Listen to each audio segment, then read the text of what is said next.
Well, it's a very warm welcome to all of our Shell V-Power customers in the room. It's wonderful to have you all with us, and of course a big shout out to all you guys at home following us on the Shell Motorsport Twitter handle, of course, at Shell Motorsport. Now, we are here in the middle of England, in the middle of Leicestershire, at a place called Bruntingthorpe. Boy in my age, and Formula 1. Put your hand up, Ellen Ferrari.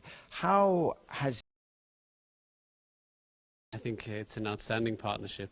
Faster, allow our engine to perform better, to new fuel that is supposed to. You really need to combine the two, and at the same time, partnership, which helps us, as I said, because for that, absolutely massive, so really significant.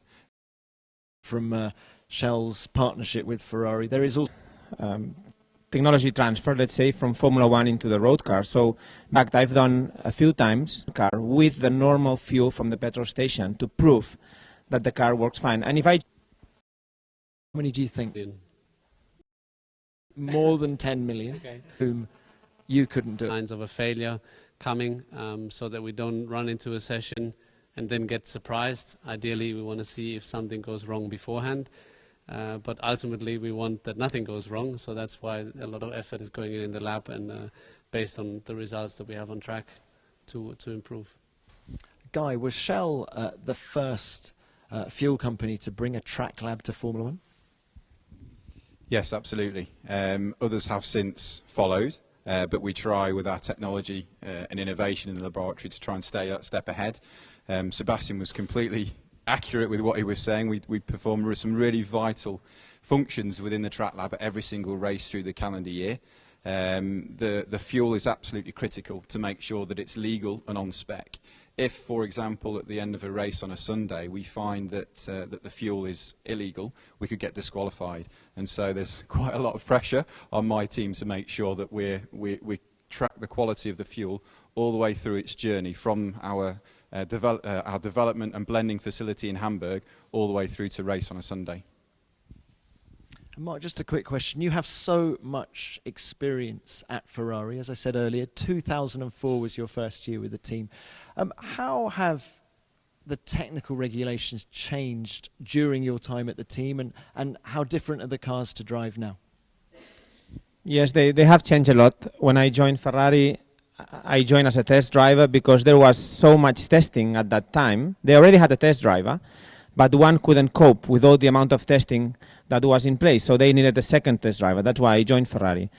Since then, things have changed a lot because we've gone to, I don't know, doing 50,000 kilometers of testing to, just a couple of thousand kilometers of testing. So we have had to adapt to that, and that's why we have been putting a lot of emphasis into simulators. Now, for Ferrari, this rule change, although we agreed to it, it goes a bit against our interest because we are the only team that owns two racetracks. We own Fiorano, we own Mugello, and that gave us a lot of flexibility at the time. But we agreed that for the benefit of the sport, it was good to reduce testing. At that time, of course, I was doing, when I joined Formula 1 in 1999, there were 16 Grand Prix. Now there are 21. So basically the way Formula 1 has been going is to more racing, less testing. Teams have been putting a lot more money into simulators, and that's why the simulators back in Maranello, back also at Shell are very important, and that's the way we have to do it, and we have been adapting to that. The cars have changed a lot as well, because at my time as well, to do a Grand Prix, you need 150 liters of fuel, more or less.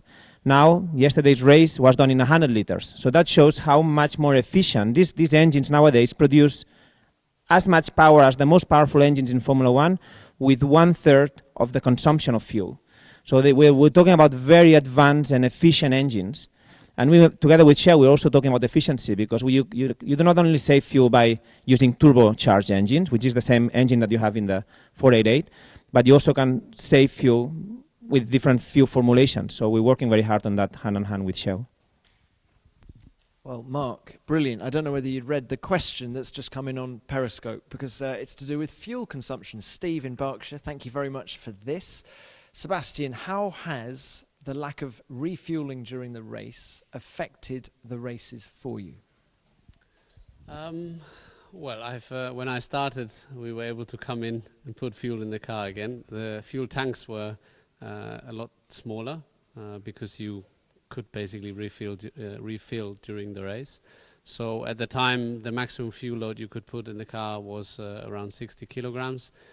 Now we top up the car with 100 kilograms at the race start, and that's it. And we need to manage until the end. Some races are a bit easier, some races are very tough on fuel consumption, so that we actively have to save a bit of fuel, which in driving terms is not so nice because you have to be a bit more conservative. But obviously the primary target is to get to the checkered flag. I think driving has changed, one, because of managing the fuel, two, because starting the race with a heavier car obviously is a little bit slower, and then it's more fun towards the end of the race when the car is really light, like in qualifying when you really go for one lap only. Because in Formula One, the weight is very low, but it still makes a very, very big difference whether you have extra fuel and extra kilos on board or not. So it really makes a difference to how quick you can go through the corner. Do you know one thing that always surprises me, Sebastian, when I sit this close to you is you're like a jockey. There's absolutely no fat on you at all. Do you do you have to watch what you eat? Is diet important for you? It is, and thank you, I guess. But Very handsome man.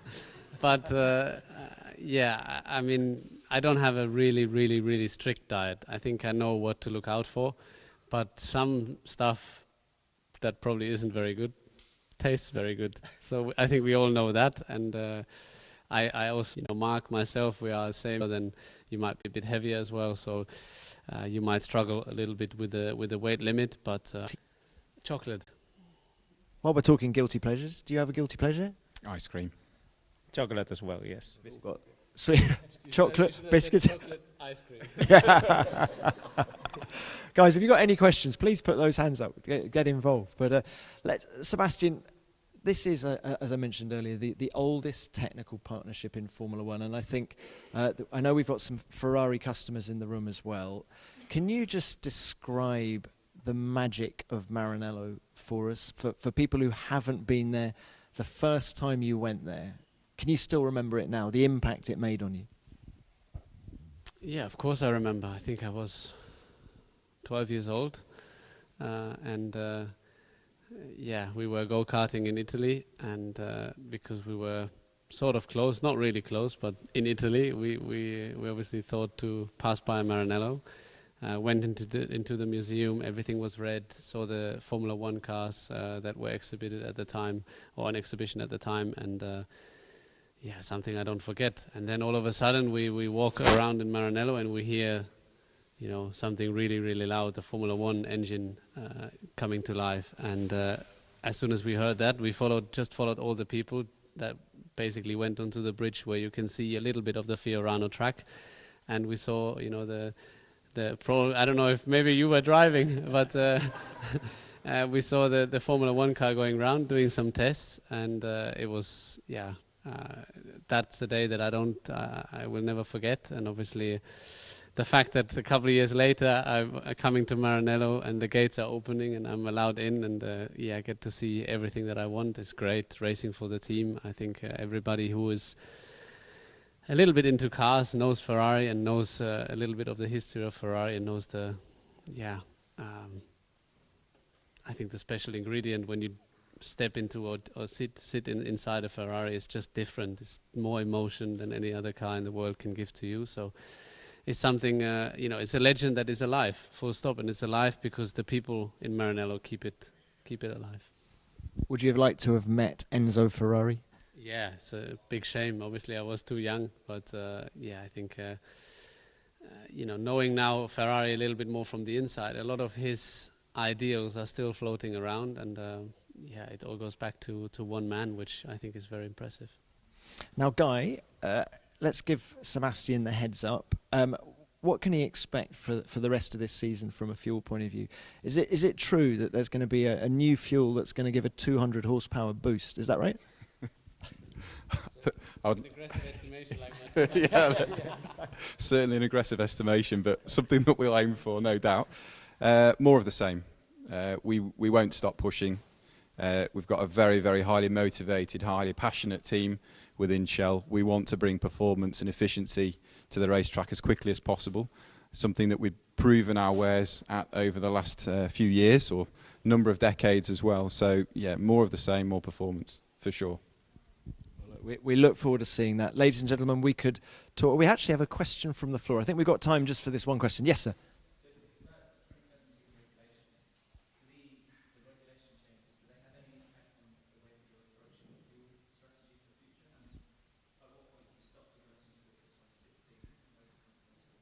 Okay, so this is a question about the 2017 technical regulations, and is that going to affect how you go about the fuel, Guy?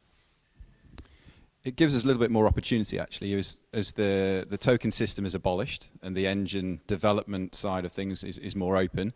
It's the same on the fuel side, so we can be more open, and the important thing is to exploit our close relationship with Ferrari and ultimately develop the best package. From a fuel perspective, that doesn't necessarily change how we work, it just gives us more opportunity. And Sebastian, while we're on the subject of 2017, are you excited about driving cars that are going to be 5 seconds a lap faster, perhaps? Yeah, that's the estimate. Obviously, the faster the car, the better it is. I think currently, I don't think there's anything wrong with the current cars, but the fact that maybe in the race we used to be quicker quite a bit. If you look at lap times, that's where we're missing something. So if obviously next year we go quicker, then that's a great thing. But also to come back on the question, I think also from a driving point of view, next year we'll have more grip, more downforce, but that means also more drag along the straight. So the top speeds will go down a bit, and the fuel consumption might go up because you have more drag. Equally, you go faster through the corners.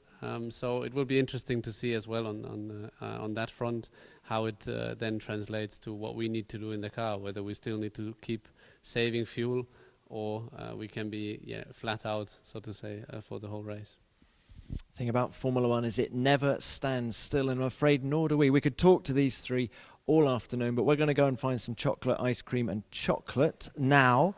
But guys, thank you very much for your time. It's wonderful to speak to you, and please keep involved on Periscope, because I am going to be doing a hot lap very shortly with Mark Genet, and we have an engine demonstration coming up as well. So keep in touch.